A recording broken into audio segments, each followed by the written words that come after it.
Finally tonight, birds do it, bees do it, even educated fleas do it. So says Cole Porter. Well, sharks do it too. So says Mark Phillips, who watched them in the Gulf of Mexico. Something happens in the shallow waters off the Dry Tortuga Island, 70 miles west of Key West, Florida, that happens nowhere else.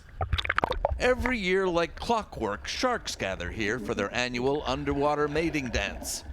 And the scientists gather as well to catch them.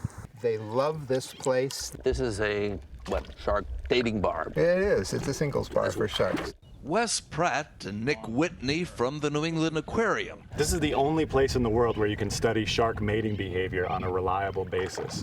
They've developed a sly technique, moving toward the sharks as they've got their minds on something else, and netting them.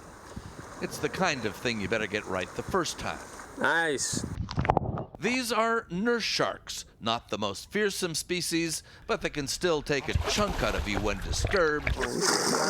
And this is the definition of disturbed. Before we started, almost nothing was known about shark mating behavior.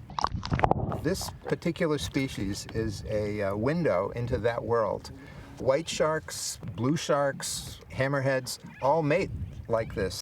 And they're all threatened, landed as bycatch by fishermen, and caught deliberately for food in some parts of the world.